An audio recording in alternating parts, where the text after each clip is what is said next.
Hi, my name is Mix Jez, and I'm here tonight with my two daughters, Nabi and Jera, part of the Racial Justice Collaborative, doing the Together time, and we're here together as a family. Yep.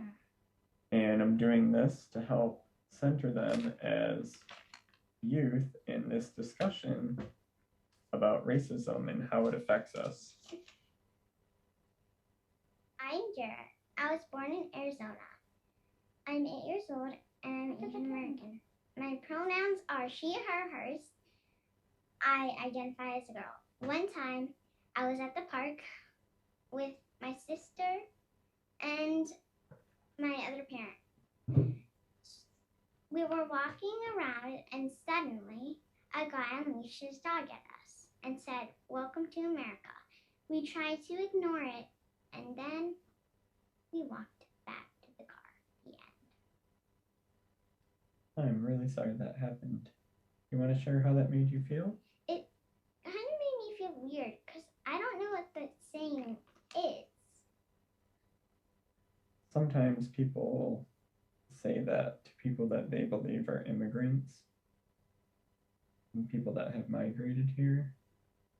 And even though you're born here, some people have that as a prejudice, that if people aren't white, they're not from here. And it's also part of a larger problem of systemic racism, of not being polite to migrants. And not being nice to people that are not white. Yeah. I'm really sorry that happened, Jera. Thank you for sharing. Nabi, do you want to go next and talk about your experience?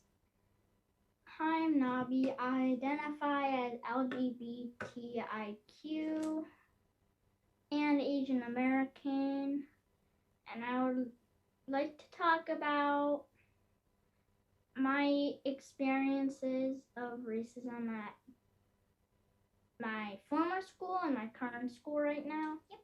So, like, one time while my friends, well, we were just walking around and we were talking about some things that were happening at school and why there was graffiti against one of our teachers. It was very nice. And, well, we just heard someone saying, "You look like immigrants. Why aren't you where you belong?" I'm sorry they said that. That's really racist and not okay. Really? Yeah. I don't really think about things like that. But back then, like a few months ago, I didn't really do tons of this stuff. But now I understand that it's much more significant. Yeah.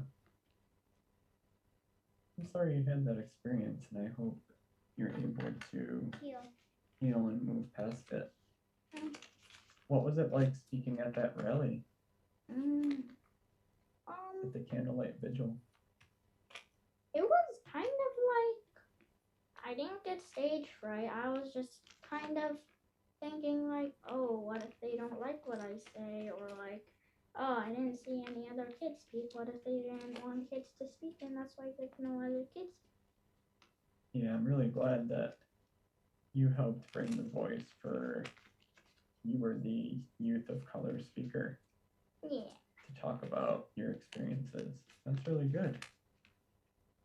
I had one more quick question for you two. How did you feel when we got to watch the 8th principle be adopted by our church? Well, can I go first? So, I felt like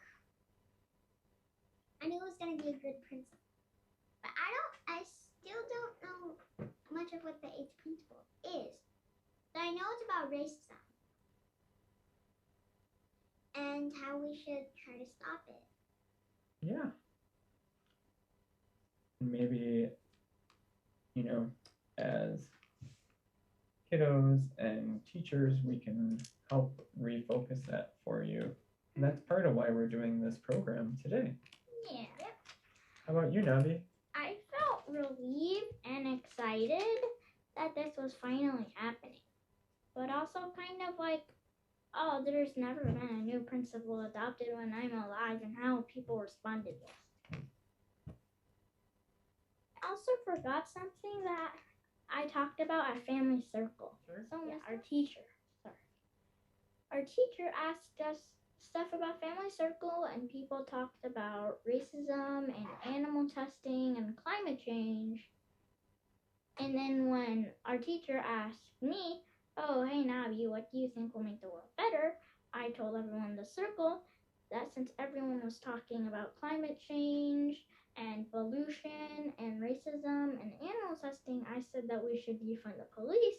And I heard some people that were all like, yeah, well, the police protect us, and like, oh, it's not your place to say that we should defund the police. Hello, my name is Mix Jez, and I work with UUCP Children's Ministry.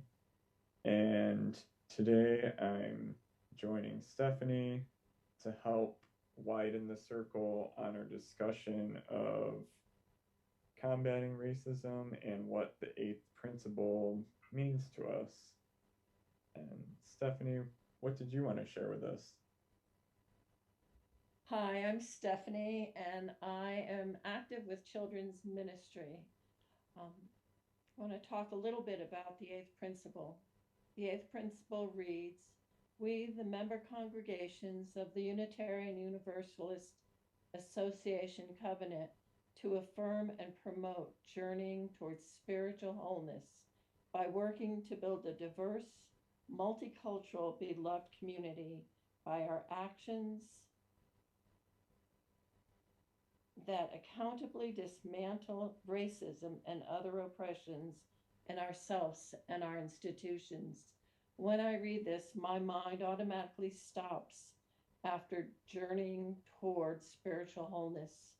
For me, it is necessary to be inclusive and actively fight against oppression in order to become spiritually whole. Working with Children's Ministry, I witness children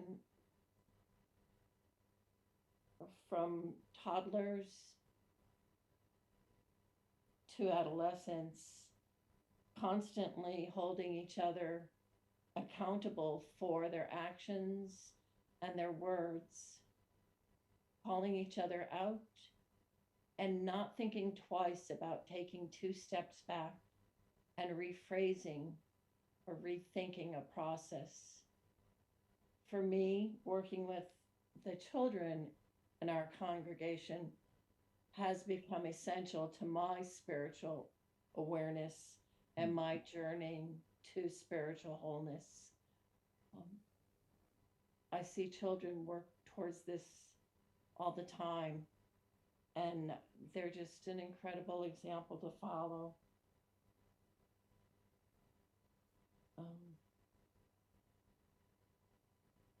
I think as a congregation, we can all take lessons from the children and fight to become more aware of each other and to make each other more aware of our own actions individually and in our community,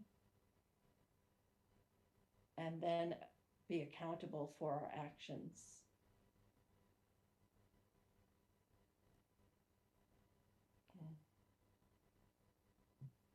I think if we open our hearts and our minds, that the spiritual journeying and fighting to dismantle racism and oppressions will come naturally. Thanks so much.